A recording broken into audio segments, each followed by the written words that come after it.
नमस्कार, आप देख रहे हैं कमल राष्ट्रीय और मैं हूं आपके साथ में शोभित पाठक। तो रुक करते हैं महत्वपूर्ण सुर्खियों पर। रिमोट कंट्रोल मॉडल सीनियर्स का अपमान, गुलाम नबी आजाद के आखिरी खत में राहुल गांधी पर उन्होंने निशाना साधा। योगी आदित्यनाथ को सुप्रीम कोर्ट से बड़ी राहत, भड़काऊ भाषण मामले में नहीं चलेगा अब केस। महाराष्ट्र विधानसभा का मानसून सेशन हुआ समाप्त, अब दिसंबर में शुरू होगा शीतकालीन सत्र। गुलाम नबी आजाद के कांग्रेस से इस्तीफा देने पर बीजेपी ने कसा तंज, बिश्नोई बोले गुलाम नबी आजाद को बीजेपी में शामिल होते हैं तो उनका स्वागत है। सोनाली फोगाट को जबरदस्ती दिया गया था ड्रग्स, पुलिस का दावा। अब खबरें विस्तार से। पहले से संकटग्रस्त कांग्रेस पार्टी को शुक्रवार को एक बड़ा झटका मिला है। वरिष्ठ नेता गुलाम नबी आजाद ने आज अपनी प्राथमिकी सदस्यता सहित सभी पार्टी पदों से इस्तीफा दे दिया।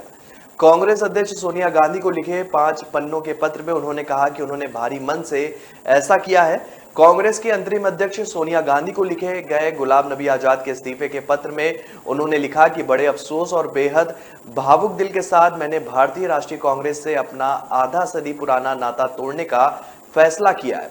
कांग्रेस ने पार्टी चलाने वाली मंडली के संरक्षण में इच्छा शक्ति और क्षमता पूरा तरह से खो दी है। भारत जोड़ो यात्रा शुरू करने से पहले नेतृत्व को कांग्रेस जोड़ो यात्रा करनी चाहिए थी। गुलाम नबी ने कांग्रेस पूर्व अध्यक्ष पर निशाना साधते हुए लिखा कि राहुल गांधी के उपाध्यक्ष बनने के बाद सलाह मशवरे की प्रक्रिया खत्म हो गई है। वरिष्ठ नेताओं को किनारे लगा दिया गया और अब पार्टी में अनुभवहीन चाटुकारों ने कमान संभाल रखी है। गुलाम नबी ने पत्र में आगे लिखा कि अध्यादेश फाड़ना राहुल गांधी की बड़ी अपरिपक्वता है और राहुल गांधी का यह कदम बचकाना था। 2019 में इस्तीफे के बाद राहुल ने वरिष्ठ नेताओं का अपमान किया। यूपीए सरकार का रिमोट कंट्रोल मॉडल कांग्रेस में लागू हो चुका है। अब राहुल गांधी के पीए और सुरक्षाकर्मी फैसला ले रहे हैं। गौरतलब है कि इससे पहले गुलाम नबी आजाद ने जम्मू कश्मीर में प्रचार कमेटी के चेयरमैन बनाए जाने के सिर्फ 2 घंटे बाद ही पद छोड़ दिया था। कहा जा रहा है कि आजाद कमेटियों के गठन से नाराज है। आजाद की शिकायत है कि कमेटियों का गठन करते समय उन्हें विश्वास में नहीं लिया गया। यूपी के मुख्यमंत्री योगी आदित्यनाथ को आज सुप्रीम कोर्ट से राहत मिल गई है। चीफ जस्टिस एनवी रमन्ना की अध्यक्षता वाली बेंच ने योगी आदित्यनाथ के खिलाफ भड़काऊ भाषण देने के आरोप में मुकदमा चलाने की अनुमति देने से मना कर दिया। 2007 में गोरखपुर में दिए गए भाषण से जुड़े इस मामले में राज्य सरकार ने मई 2017 में मुकदमे की अनुमति से मना किया था। 2018 में इलाहाबाद हाईकोर्ट भी इसे सही ठहरा चुका है। याचिकाकर्ता परवेज परवाज का कहना था कि तत्कालीन सांसद योगी आदित्यनाथ के भड़काऊ भाषण के बाद 2007 में गोरखपुर में दंगा हुआ, इसमें कई लोगों की जान गई। 2008 में दर्ज एफआईआर की राज्य सीआईडी ने कई साल तक जांच की है। उसने 2015 में राज्य सरकार से मुकदमा चलाने की अनुमति मांगी। मई 2017 में राज्य सरकार ने इससे मना कर दिया। जब राज्य सरकार ने मुकदमा चलाने की अनुमति देने से मना किया, तब तक योगी आदित्यनाथ मुख्यमंत्री बन चुके थे। ऐसे में अधिकारियों की तरफ से लिया गया यह फैसला दबाव में लिया गया हो सकता है। योगी के लिए पेश वरिष्ठ वकील मुकुल रोहतगी ने कहा था कि असल में बात को इसलिए लंबा खींचा जा रहा है क्योंकि योगी अब मुख्यमंत्री बन चुके हैं। वरिष्ठ वकील मुकुल रोहतगी ने कहा था कि कई साल जांच के बाद सीआईडी को तथ्य नहीं मिले। उस दौरान राज्य में दूसरी पार्टियों की सरकार थी। 2017 में राज्य के कानून विभाग और गृह विभाग ने मुकदमा चलाने की अनुमति देने से मना किया। तब उसकी वजह यह थी कि पुलिस के पास मुकदमे के लायक पर्याप्त सबूत तक नहीं थे। इससे पहले निचली अदालत और 2018 में हाई कोर्ट भी मान चुके हैं। महाराष्ट्र विधानसभा का मानसून सत्र गुरुवार को समाप्त हो गया। विधान भवन के अधिकारियों ने बताया है कि नागपुर में शीतकालीन सत्र 19 दिसंबर से शुरू होगा। आपको बता दें कि मानसून सत्र 17 अगस्त से शुरू हुआ था। वहीं भाजपा नेता मोहित कंबोज द्वारा एक सोशल मीडिया पोस्ट में दावा किया गया है कि वरिष्ठ एनसीपी नेता जल्द ही अपनी पार्टी के सहयोगी पूर्व मंत्रियों अनिल देशमुख और नवाब मलिक के साथ जेल में शामिल होंगे। इसको लेकर महाराष्ट्र विधानसभा के मानसून सत्र के पहले ही दिन काफी हंगामा देखने को मिला था। सीएम शिंदे में जो है विधानसभा में आगामी बीएमसी चुनाव पर नजर रखते हुए घोषणा की कि मुंबई के लिए संपत्ति कर में की जाने वाली संभावित वृद्धि अवधि को एक और वर्ष के लिए टाल दिया गया। शिंदे ने कहा कि बीएमसी अधिनियम के अनुसार संपत्ति कर को हर 5 साल में संशोधित किया जाता है, लेकिन महामारी के कारण 2020 में संशोधन में देरी हुई और इसे इस साल संशोधन किया जाना था। शिंदे ने उल्लासनगर में अवैध इमारतों को नियमित करने के लिए 2006 की नीति में बदलाव की भी घोषणा की है। उन्होंने कहा है कि SC/S राजस्व के तहत एक समिति का गठन 2021 में किया गया और इसकी रिपोर्ट प्राप्त हो गई है और सैद्धांतिक रूप से राज्य द्वारा अनुमोदित है। सीएम ने आरे में मेट्रो 3 कार शेड का समर्थन करते हुए कहा कि यह साइट कम से कम पर्यावरण के लिए हानिकारक है। शिंदे ने कहा कि आरे 1245 हेक्टेयर में फैला हुआ है और शेड के लिए केवल 25 हेक्टेयर की आवश्यकता है। आरे में केवल कार शेड ही नहीं आया है, बल्कि फिल्म सिटी, कृषि विभाग और MIDC को जमीन दी गई है। हम सुनिश्चित करेंगे कि लोगों को ट्रैफिक जाम से राहत दिलाने के लिए मास ट्रांजिट प्रोजेक्ट को तेजी से पूरा किया जा सके। उन्होंने राज्य द्वारा 75,000 पदों पर भर्ती की घोषणा भी की। उन्होंने कहा कि BDD चाल पुनर्विकास परियोजना में पुलिस कर्मियों को 15 लाख रुपए की लागत से मालिकाना फ्लैट दिया जाएगा। पहले की MVA सरकार ने 50 लाख रुपए के शुल्क की घोषणा की थी, जिसके बाद इसे घटाकर 25 लाख रुपए कर दिया गया था।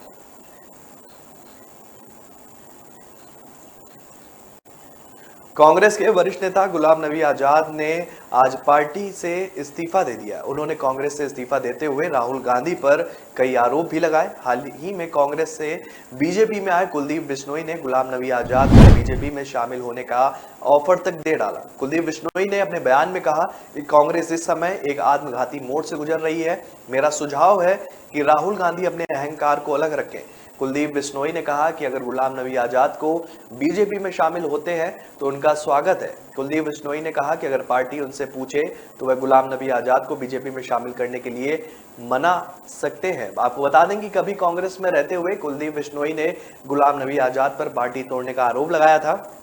अब जब बिश्नोई खुद कांग्रेस छोड़ बीजेपी में शामिल हो चुके हैं तो उन्होंने आजाद को भी पार्टी में शामिल होने का ऑफर दिया है। आपको बता दें कि कुलदीप बिश्नोई बीजेपी में शामिल होने से पहले सालों तक कांग्रेस पार्टी का हिस्सा रहे। बिश्नोई से राज्यसभा चुनाव में पार्टी से बगावत कर कांग्रेस उम्मीदवार अजय माकन के खिलाफ वोटिंग की थी, जिसके बाद कांग्रेस ने उन पर कार्रवाई करते हुए उन्हें पार्टी से बाहर कर दिया था। कांग्रेस ने निष्कासित करने के कुछ दिन बाद ही कुलदीप बिश्नोई बीजेपी में शामिल हो गए थे। अब उन्होंने कांग्रेस सांसद राहुल गांधी पर हमला बोलते हुए उन्हें अपने अहंकार को दरकिनार रखने की सलाह दे डाली है। गौरतलब है कि शुक्रवार को वरिष्ठ नेता गुलाम नबी आजाद ने कांग्रेस से इस्तीफा दिया। आपको बता दें कि आजाद ने पार्टी की प्राथमिक सदस्यता से लेकर सभी पदों से इस्तीफा दे दिया। आजाद ने कांग्रेस अध्यक्ष सोनिया गांधी को 5 पन्नों का इस्तीफा भेजा। वह काफी लंबे समय से कांग्रेस से नाराज चल रहे थे। वे कांग्रेस के नाराज नेताओं के जी तेज गुट में भी शामिल थे। आपको बता दें कि जी तेज गुट कांग्रेस में लगातार कई बदलाव की मांग भी करता रहा है। हरियाणा की बीजेपी नेता और टिकटॉक स्टार सोनाली फोगाट की पोस्टमार्टम रिपोर्ट में खुलासा हुआ है कि उन्हें जबरदस्ती ड्रग दिया गया था। सोनाली फोगाट की मौत को लेकर पुलिस ने उनके 2 सहयोगियों के खिलाफ हत्या का मामला दर्ज किया है। उनके परिजन पहले दिन से ही हत्या का शक जता रहे थे। बीते मंगलवार को सोनाली फोगाट गोवा में मृत मिली थी। तब कहा गया था कि दिल का दौरा पड़ने से उनका निधन हुआ है। गोवा पुलिस के IGP ओमवीर सिंह बिश्नोई ने कहा कि हमने CCTV फुटेज रिकवर किया है, जिसमें सुधीर सांगवान और सुखविंदर सोनाली के साथ पार्टी करते हुए दिखाई दे रहे हैं। सोनाली को जबरदस्ती ड्रग दिया गया था। सुखविंदर ने इस बात को माना है। सोनाली को लिक्विड के रूप में ड्रग दिया गया था। आरोपी टॉयलेट में सोनाली फोगाट को लेकर गए थे। वे 2 घंटे तक वहीं रहे। अंदर क्या किया, इस पर जब पूछताछ की गई तो दोनों आरोपी कुछ नहीं बोल रहे थे। हम पूछताछ कर रहे हैं ताकि आगे का पता चल सके। पुलिस अधिकारी ने कहा कि जिस तरह का परिवार वाले आरोप लगा रहे हैं, उनके एविडेंस नहीं मिले हैं। मुंबई से भी कुछ लोग सोनाली से मिलने आने वाले थे। कोई इंजरी उन्हें नहीं थी, जिस वजह से डॉक्टर ने पहले मौत का कारण दिल का दौरा पड़ना बताया था। CCTV में दिखाई दिया कि बहुत सारे लोग पार्टी में आए थे। कौन सा ड्रग दिया गया था, इस बारे में अभी पता नहीं चल सका है। बोतल कहां फेंकी गई है, इस संदर्भ में जांच चल रही है। उन्होंने कहा कि सोनाली को क्लब से होटल एक टैक्सी वाला लेकर गया था। गोवा पुलिस ने उस टैक्सी ड्राइवर को सम्मन किया है ताकि उससे पूछताछ की जा सके और पता लगाया जा सके कि उस समय सोनाली फोगाट किस स्थिति में थी। ओमवीर सिंह बिश्नोई ने कहा कि सुखविंदर और सुधीर के सामने जब ये रखा गया तब उन्होंने माना कि उन्होंने जानबूझकर पीड़िता को अप्रिय रसायन पिलाकर पिलाने के लिए बाधित किया था और इससे पीने के बाद पीड़ित अपने होश में नहीं रही।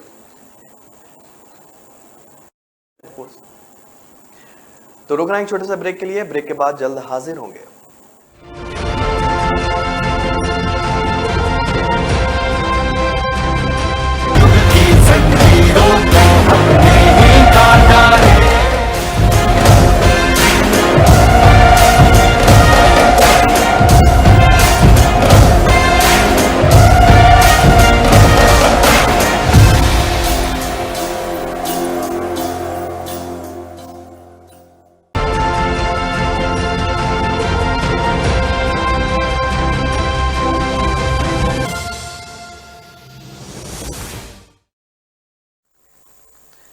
ब्रेक के बाद फिर स्वागत है आपका। रुक करते हैं आगे की खबरों पर। यूपी के गोंडा में कैसरगंज के बीजेपी सांसद और भारतीय कुश्ती संघ के राष्ट्रीय अध्यक्ष का एक बयान इन दिनों सोशल मीडिया पर वायरल हो रहा है। लगातार 5 बार सांसद रह चुके ब्रजभूषण शरण सिंह की पत्नी भी बीजेपी से सांसद रह चुकी हैं। उनका बेटा प्रतीक भूषण सिंह गोंडा सदर विधानसभा सीट से दोबारा बीजेपी से विधायक चुना गया है, लेकिन उन्हें अपने राजनीतिक जीवन में मंत्री पद न पाने की कसक है।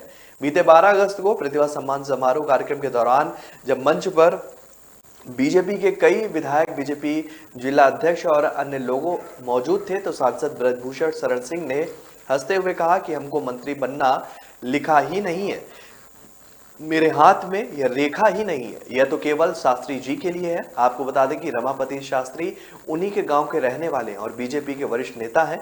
वे 2 बार कैबिनेट मंत्री भी रह चुके हैं। फिलहाल बीजेपी सरकार ने इस बार उनको भी मंत्री पद नहीं दिया। रमापति शास्त्री के गांव के रहने वाले बीजेपी के बड़े नेता और सांसद ब्रजभूषण शरण सिंह आज तक मंत्री नहीं बन पाए। वे केवल भारतीय कुश्ती संघ के राष्ट्रीय अध्यक्ष की कमान संभाल रहे हैं। जब लोग मंच पर बैठे हुए थे तो उनके बगल में कटरा विधानसभा सीट से बीजेपी विधायक बावन सिंह और कर्नलगंज के बीजेपी विधायक अजय सिंह बैठे हुए थे। इस दौरान अचानक बीजेपी सांसद ने कहा कि हमारा मंत्री बनना नहीं लिखा गया है, मंत्री बनने की रेखा हमारे हाथ में नहीं है, यह शास्त्री जी के लिए है। आपको बता दें कि रमापति शास्त्री बीजेपी के वरिष्ठ नेता हैं और 2 बार कैबिनेट मंत्री भी रह चुके हैं। वहीं कैसरगंज के बीजेपी सांसद ब्रजभूषण शरण सिंह की देवी पाटन मंडल में एक अलग छाप है। वे एक बार समाजवादी पार्टी से सांसद रहने के साथ 4 बार लगातार बीजेपी से सांसद हैं और एक बार उनकी पत्नी गोंडा लोकसभा सीट से बीजेपी सांसद रह चुकी हैं। बीजेपी ने उनको मंत्री पद नहीं दिया, इस वजह से उनके मन में कहीं ना कहीं मंत्री पद की कसक भी है और यह बात प्रतिभा सम्मान समारोह के दौरान बीजेपी सांसद ने सबके सामने कह डाली। अवैध तरीके से अर्जित संपत्ति के पुराने चर्चित मामले में सृजन घोटाले को लेकर गुरुवार को ईडी पटना की टीम बांका पहुंची और बांका पहुंचने के साथ ही अलग अलग टीम ने 3 अलग अलग प्रखंड क्षेत्र में कार्रवाई करते हुए अवैध तरीके से खरीदे गए भूखंड को जब्त करते हुए जमीन अधिग्रहण से संबंधित बोर्ड लगा दिया। पूर्व एडीएम जयश्री ठाकुर और उनके बेटे की जमीन जब्त की गई है। सबसे पहले ईडी की टीम जिले के बौंसी अंचल स्थित ब्रह्मपुर के सियाज मौजा पहुंची, जहां सृजन घोटाले के अभियुक्त और बांका की तत्कालीन भू अर्जन पदाधिकारी जयश्री ठाकुर के 3 भूखंड जो करीब 12 एकड़ को चिन्हित करते हुए इसे अपने कब्जे में लिया। इस भूखंड में जयश्री ठाकुर के साथ ही उनके भाई जयशंकर ठाकुर का भी नाम बताया जा रहा है। इसके बाद बांका थाना क्षेत्र के उमर तरी गांव में छापेमारी कर जयश्री ठाकुर के पुत्र ऋषिकेश चौधरी के नाम से 4 एकड़ जमीन को जब्त करते हुए वहां भी जमीन अधिग्रहण से संबंधित बोर्ड लगाया गया। इस कार्रवाई में ईडी के सहायक निदेशक अमित प्रकाश सहित 4 सदस्यीय टीम व स्थानीय थाना पुलिस पदाधिकारी और सीओ भी मौजूद थे। वहीं ईडी के सहायक निदेशक प्रवीण कुमार झा के नेतृत्व में ईडी की दूसरी टीम ने जिले के अमरपुर प्रखंड स्थित लक्ष्मीपुर मौजा में कार्रवाई करते हुए अवैध तरीके से खरीदी गई 15 एकड़ जमीन को जब्त करते हुए जमीन अधिग्रहण से संबंधित बोर्ड भी लगा दिया है। सहायक निदेशक ने बताया कि पूर्व में कोलकाता के दीपेन बनर्जी द्वारा अपने परिजनों के साथ प्रतिज्ञा housing finance chit fund private company का निर्माण किया गया। कंपनी को चलाने के लिए एजेंट बहाल किया गया था। एजेंट का कार्य था कि वह लोगों को चिट फंड कंपनी के संबंध में जागरूक कर लोगों का पैसा चिट फंड में जमा करवाए और करीब 2 करोड़ 48 लाख रुपए उगाही करने के बाद 2013-14 में ये कंपनी लोगों का सारा पैसा लेकर भाग गई। 2014 में कटिहार, अररिया और फारबिसगंज में कंपनी के खिलाफ धोखाधड़ी के मामले के केस दर्ज किए गए। 2016 में मामला ईडी को सौंप दिया गया था। 2016 के अंत तक ईडी के द्वारा जांच पूरी कर ली गई। जांच में ये बात सामने आई है कि कंपनी के पैसे से भूखंड की खरीदी हुई, जिसमें 6 भूखंड अमरपुर, 3 भूखंड कटिहार और 1 भूखंड जलपाईगुड़ी में खरीदी गई है। जांच रिपोर्ट हाई कोर्ट में पेश की गई थी, जिसके बाद हाई कोर्ट ने रिपोर्ट सही मानते हुए भूखंड को जब्त करने का निर्देश दिया। इस संबंध में अमरपुर के सीओ वत्सांग कुमार ने बताया कि गुरुवार को ईडी के अधिकारियों द्वारा क्षेत्र में लक्ष्मीपुर मौजा में 15 एकड़ जमीन को जब्त किया गया है। जमीन पर जब्ती का बोर्ड भी लगा दिया गया। कोटा संभाग में आई बाढ़ से हजारों लोग किसान प्रभावित हुए हैं। हालात का जायजा लेने के लिए सीएम अशोक गहलोत गुरुवार को कोटा पहुंचे। उन्होंने हादौड़ी इलाके का हवाई सर्वेक्षण कर बाढ़ पीड़ितों से मुलाकात भी की है। पूर्व मुख्यमंत्री वसुंधरा राजे ने भी बाढ़ से पैदा हुए हालात का जायजा लिया। दौरे में सीएम के साथ जो है यूडीएच मंत्री शांति धारीवाल और कोटा प्रभारी मंत्री प्रसादी लाल मीणा भी साथ रहे। बारां जिले के अंता से विधायक और खनन मंत्री प्रमोद जैन भाया भी बारां और झालावाड़ जिले में सीएम गहलोत के साथ दौरे पर रहे। बारां और झालावाड़ जिलों में भारी बारिश की वजह से बाढ़ के हालात बने हुए हैं। कोटा, बूंदी, बारां और झालावाड़ में भारी बारिश से तबाही मचा रखी है। चंबल, काली सिंध, पार्वती और परवन नदी उफान पर होने के चलते कई गांव टापू बन गए। कच्चे और पक्के मकान नदियों में आए भारी पानी के बहाव से बह गए हैं। बेघर हुए लोगों के सामने आवास का संकट भी गहरा गया है। और आपको बता दें कि बाढ़ प्रभावितों से मिलने के बाद पत्रकार वार्ता में सीएम गहलोत ने केंद्र सरकार पर भी निशाना साधा और मांग की है कि ईस्टर्न राजस्थान कैनाल प्रोजेक्ट को राष्ट्रीय परियोजना घोषित किया जाए।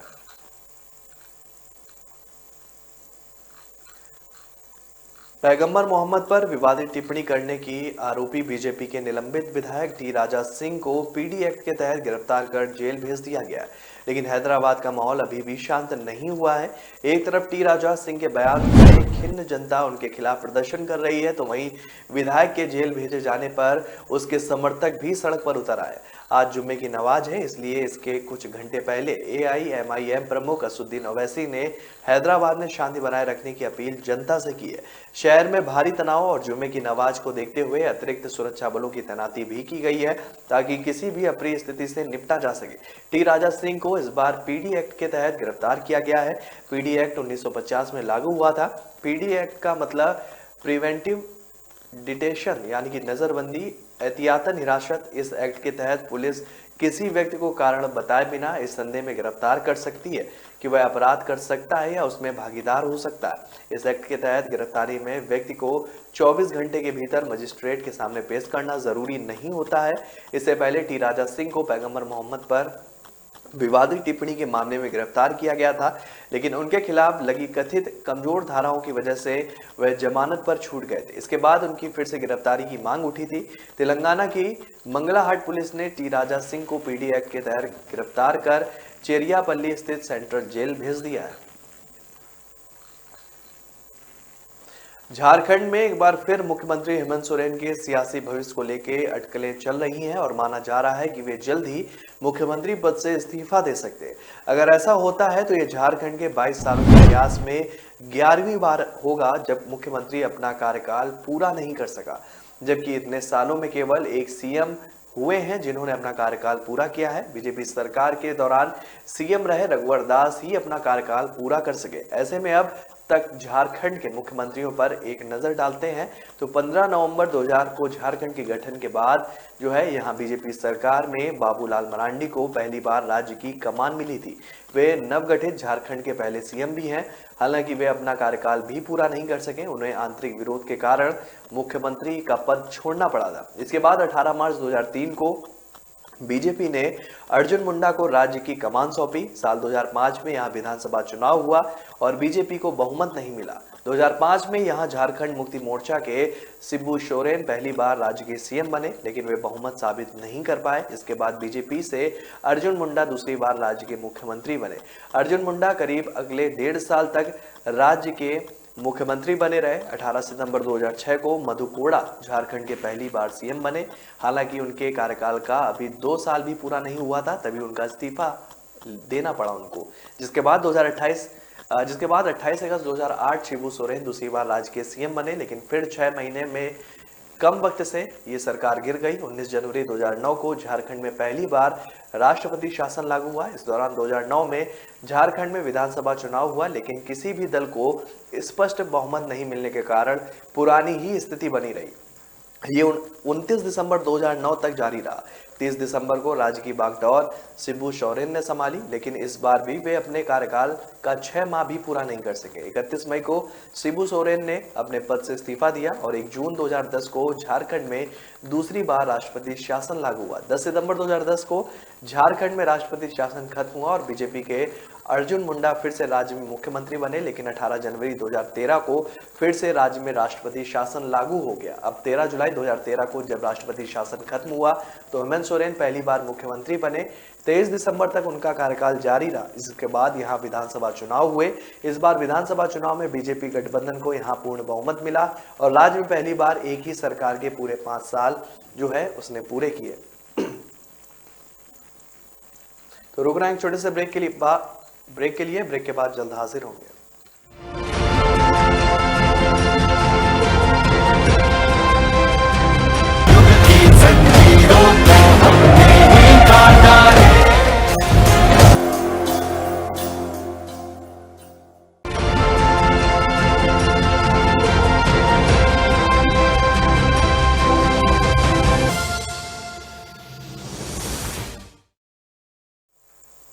ब्रेक के बाद फिर स्वागत है आपका। रुक करते हैं आगे की खबरों पर।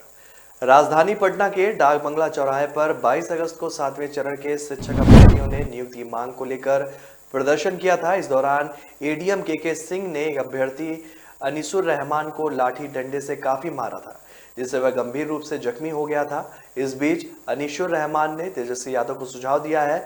अनिसुर रहमान के बयान को बिहार बीजेपी के ट्विटर हैंडल से आज शुक्रवार को ट्वीट भी किया गया। वीडियो को शेयर कर बीजेपी ने लिखा है कि लगता है तेजस्वी बाबू का कल में हेरा गया है।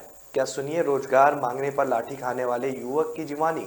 यह बयान पीड़ित शिक्षक अभ्यर्थी का ही है, जिसे बीजेपी ने लिखकर ट्वीट किया है। अनिसुर ने तेजस्वी यादव को सुझाव देते हुए कहा है कि पहली कलम से पहला हस्ताक्षर हमारे रोजगारों का था, शिक्षकों के लिए था, लेकिन हमको लगता है कि तेजस्वी बाबू का कल में हेरा गया है। क्या अरे बगल में अपने पीए से ले लीजिए और सिग्नेचर कर दीजिए। शिवसेना अध्यक्ष उद्धव ठाकरे ने भारतीय जनता पार्टी पर नया हमला बोला है। उन्होंने पूछा कि क्या यह एक पार्टी है या चोर बाजार है। उद्धव ने कहा कि सांसदों और विधायकों को चुराना भाजपा का एक दूसरी कार्यक्रम हो गया। शिवसेना चीफ ने मुख्यमंत्री एकनाथ शिंदे पर भी कटाक्ष करते हुए कहा कि शिंदे कॉन्ट्रैक्ट पर सीएम है, जो नहीं जानते कि वह कब तक सीएम रहेंगे। उद्धव ने कहा कि राज्य में दोपहिया ईडी की सरकार चल रही है, जो ज्यादा दिन तक नहीं चलेगी। आपको बता दें कि पूर्व CM Mumbai electric workers union के स्वर्ण जयंती समारोह में बोल रहे थे। उद्धव ने भाजपा का नाम लिए बिना कहा कि दूसरी पार्टियों के नेता ले लेना, विधायक और सांसदों को ले लेना, इतना ही नहीं अन्य दलों से पार्टी प्रमुखों को चुरा लेना, तो फिर यह आपकी पार्टी है या चोर बाजार। ठेका मजदूरों की तरह राज्य के वर्तमान मुख्यमंत्री भी ठेके पर हैं। उन्हें नहीं पता कि वे कब तक मुख्यमंत्री रहेंगे। दोपहिया वाहन ईडी की सरकार इस समय है जो राज्य में चल रही है। उद्धव ने आगे कहा कि देखिए क्या चोरी का सामान चोर बाजार में मिल सकता है। अब कुछ विधायक सांसद गायब हो गए तो आपको देखना होगा कि वे कहां गए। उनकी अपनी कोई विचारधारा नहीं है, कोई आचरण नहीं, उन्हें सिर्फ सत्ता चाहिए। वे जो कुछ भी करेंगे वह करेंगे ही, लेकिन उन्हें सत्ता चाहिए। जब उन्होंने सुबह सुबह शपथ ली थी तो यह ठीक था, लेकिन जब हमने किया तो यह पाप हो गया। अगर वे कुछ छिड़कते हैं तो वह गंगा जल है, लेकिन हम वही पानी छिड़कते हैं तो वह गटर का पानी बन जाता है। हम कुछ भी कर सकते हैं लेकिन आप नहीं कर सकते, लेकिन हम जो भी करते हैं लोगों के सामने करते हैं। उत्तर प्रदेश स्थित बस्ती में एक सड़क दुर्घटना में मुख्यमंत्री योगी आदित्यनाथ के ओएसडी की मौत हो गई है। बताया जाता है कि बस्ती में हुए इस हादसे में मुख्यमंत्री कैंप कार्यालय के ओएसडी मोतीलाल सिंह की गाड़ी दुर्घटनाग्रस्त हो गई। यह हादसा छुट्टा पशुओं को बचाने के चक्कर में हुआ है। बस्ती में हुए इस सड़क हादसे में सीएम योगी के ओएसडी की मौत होने के साथ ही उनकी पत्नी भी गंभीर रूप से घायल हो गई है। पत्नी को गोरखनाथ जिला चिकित्सालय में भर्ती कराया गया है। मिली जानकारी के अनुसार ओएसडी गुरुवार देर रात गोरखपुर से लखनऊ जा रहे थे, तभी बस्ती में यह सड़क हादसा हो गया।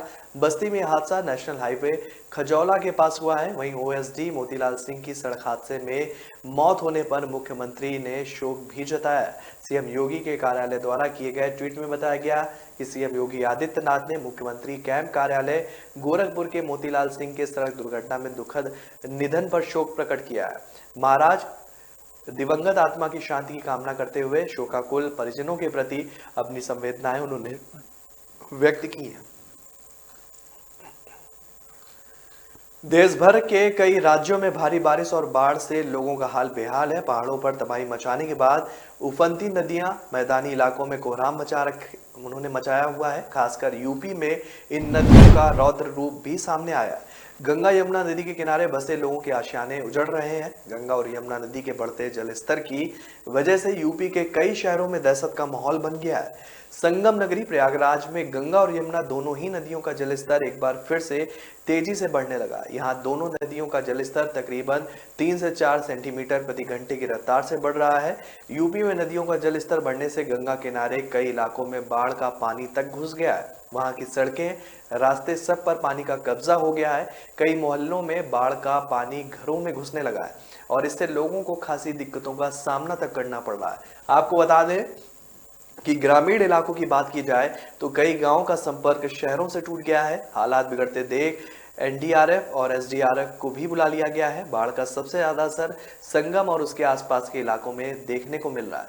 कई जगह सड़कों पर नावें तक चल रही है। संगम के नजदीक के तमाम मठों, मंदिरों और आश्रमों में बाढ़ का पानी घुस गया है। कई मंदिरों के कपाट बंद कर दिए गए। वहीं बलिया में गंगा लोगों को डराने लगी है। नदी के लगातार बढ़ते पानी से 18 गांव के डूबने का खतरा तक मंडराने लगा है, जिससे वहां के लोग दहशत में। हालात को देखते हुए प्रशासन ने भी प्रभावित लोगों को सहूलियतें मुहैया कराने की तैयारियां शुरू कर दी हैं। चित्रकूट में यमुना कहर बरपा रही है। यहाँ के राजापुर में तबाही घर और दुकानों तक दस्तक दे चुकी है। यूपी के हमीरपुर और औरैया जिलों में भी बाढ़ ने दस्तक दी है। कोरोना महामारी से दुनिया भर में अभी तक लड़ाई जारी है। भारत में कोरोना के मामलों में कुछ कमी जरूर आई है, लेकिन लोगों की परेशानी बरकरार है। देश में आज फिर से कोरोना के नए मामले 10,000 के पार ही रहे। हालांकि आज कोरोना के मामलों में गुरुवार की तुलना में कुछ कमी जरूर देखी गई है। देश में पिछले 24 घंटे में कोविड-19 के 10,256 नए केस सामने आए। गुरुवार को कोरोना वायरस के 10,725 नए मामले सामने आए थे। देश में कोविड-19 के एक्टिव मामलों में और कमी आई है। कोरोना के एक्टिव मामले जो है अब घटकर 90,707 हो गए। इससे पहले गुरुवार को एक्टिव मामले 94,047 पर पहुंच गए थे। केंद्रीय स्वास्थ्य मंत्रालय के आंकड़ों के मुताबिक देश में पिछले 24 घंटे में 10,256 नए कोविड-19 मामले दर्ज किए गए हैं। देश का सक्रिय केस जो है वो 95,000 अंक से नीचे गिर गया है। पिछले 24 घंटे में कुल 13,528 लोग कोविड से ठीक भी हुए। देश भर में कोरोना से अब तक 4,37,70,913 लोग ठीक हुए हैं। स्वास्थ्य मंत्रालय के मुताबिक रिकवरी रेट 98.61% है। कोरोना से अब तक कुल 5,27,556 लोगों की मौत हो चुकी है। देश भर में कोरोना के अब तक 4,43,89,176 मामले दर्ज किए जा चुके हैं।